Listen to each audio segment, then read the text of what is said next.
What's up guys, Peanuts here, bringing you another one of my Call of Duty gameplay commentaries. You're probably thinking to yourself right now, oh, it's a relief to hear your damn sexy voice again, Peanuts. And I know I was thinking the same thing. I think it's like 3 weeks since I last put up a commentary, but that doesn't matter, does it? I hope you're all glad to have me back in this 7 minutes that I'm going to be doing this. I told my dogs not to bark before I done this commentary, so I'm just going to pause the sound for a little bit so I go and smack my dogs upside the head. I'm back. Sorry, I did not smack my dogs in the face. I just kind of, said, shut up you silly dogs. But yes, no RSPCA please. To the point of this video, I now declare. You may notice that I have just flashed up the scoreboard, I think, and there is no red markers on there. Do you know why? Probably the title will tell you. I am doing a how to go flawless video. How original, Peanuts, you do say. Well, it's in my best nature. I've come across a bit of a problem lately. I stopped doing the commentaries because it was a bit too much effort. I didn't really have the time for it, and this is a hobby. I'm not, one of them businessmen on a schedule. I must upload a commentary every 4 hours because that's what I do. Not disrespecting or hating on anybody, because I ain't a hater, dog. But yes, this is just a hobby. I do it in my spare time. I have got nothing to do right now, so pardon me, that was a bit of a burp. I'm just chilling. Yeah, basically, I see a couple of these, but the problem I have is that I don't upload commentaries, but I carry on playing Call of Duty.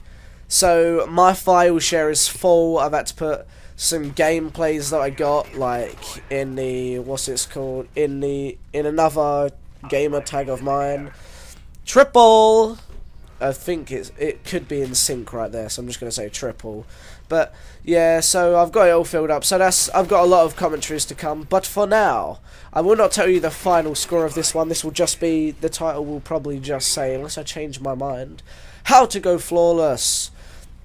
Right now, Peanuts tip numero uno, or number one, those of you who do not speak Spanish. I like to play domination to get flawless games. People might say, or I know people might say, because I sometimes think to myself, why on earth do you play domination? It goes up for 10 minutes and it's very hard to survive for 10 minutes. Well, if you're going flawless, you won't die a lot anyway, so you won't go back to the spawn. Therefore, if you're a good enough player, you'll probably be able to own an area, like this middle building that I'm in now. I come up there and I own this building. Nobody gets in this building. I just, own it. I defend B. We do lose B, but I do cover my team while we capture it again. I'm in my hind right now on my screen. Is it in sync? I'm pretty damn sure it's in sync. But yes, I'm in my hind right now. But Peanuts tip number 2, run the high kill streaks. And I'm not too sure, but I go flawless a lot, in games. But it's 6-0, 10-0. Yeah, and the occasional 20-0, but that I don't think that counts as a flawless, because you've not completely fucking pummeled their faces in and destroyed them and put your foot in their face and stuff. So it doesn't really count. I mean, I like to go for a game that's over 35 or so kills. Hint, hint. I like to call that a flawless because you don't see Hutch and CNNers, I hope they're not copyrighted, I hope I can say their name, going 10-0 and being oh yeah, I just uploaded some beast flawless.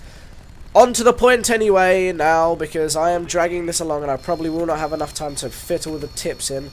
Tip number 2, use a motion sensor, not a claymore. I will tell you why right now. Because a motion sensor can last forever. If you put it down in the right place and nobody has hacker, mine's already gone by now, by the way, but I did use it. It's just for perimeter. If you set up in a building next to a flag, which I would recommend more than anything, because, this is domination speaking. But if you set up next to a flag, then people will be capping that flag all day long. They'll be trying to go for it. You just sit there, pick them off. You don't even have to move from the spot. motion sensor will just watch your ass, you know, and of course you've got hacker. I play with a headset.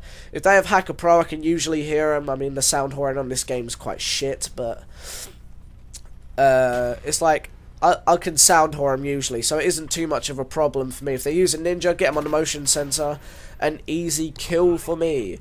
But just watches your ass. Claymore, you get a kill once and you're basically naked. But obviously if you're a good player, not naked, I didn't mean naked, you're just doing it without, you know, seeing where people are. Without being a faggot noob camper. Camping behind your little motion sensor. But I'm not camping, I'm defending flags, dear chap. Anyways, Peanuts tip number 3, use scavenger. I did not use scavenger in this game. As you will notice, I pick up like 40 different weapons. It would have been lovely just to stay with my trusty commando with a red dot, but no, I pick up a Galil, I pick up M16s, I pick up AK-74Us, and I mean, I'm an alright player with every gun. I don't go out into a game, and I'm not one of them people that, you know, you click on their combat record and it's like, you have 20,000 kills, AK-74U, 18,000 kills. I'm not one of them people. I like to, you know, switch up the game. I like to use a variety of different weapons. I haven't got like, you know, a monstrosity of amount of kills with one gun. I'll use it for a period of time, get bored, switch guns. It works out pretty well for me. So I'm like kind of a jack of all trades. I can use pretty much most guns, long weapons, AK-74U. Well, anybody can use that. But if you're not, you're going to have to pick up all of these guns, and you probably won't be able to use them. You won't know how to use them, how it'll recoil.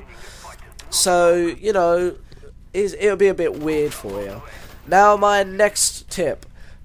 A lot of people will say, like, I'm saying a lot of people will say quite a lot, but the other side of me says that a lot of people will say that, you know, you have to play in a party to go flawless. I am not in a party currently. Have you noticed that? People will say, you need to be in a party to go flawless. No, you don't, because if you're playing with some BK Andy Bizzles, then they will kind of die, so you'll know where they are. I know it's not I know it's unsportsmanlike, but you're playing domination. Who cares about your team as long as they cap the damn flags, which is what they were doing in this game. And it's nearly over, but I'm just going to finish off this last tip from me. Basically, if you can, like, you know, look at your team on the mini-map, then you will easily be able to see where the other team spawn. It's simple. There is a square. If they are all on one side of the square, the other team are on the other side of the square. Aim at the other side of the square. You know, they'll funnel through, you get easy kills, and that is all good. Anyway, the final score was 42-0. I think I got, like, no captures, but, you know, who needs to be a team player when you're beast mode in a team as hard as that? Barely got any kills in my chopper gunner or gunship. You know, just pure gun skill, what can I say? But I hope you've enjoyed this, like, you know, kind of comeback commentary after a couple of weeks, and I'll speak to you later.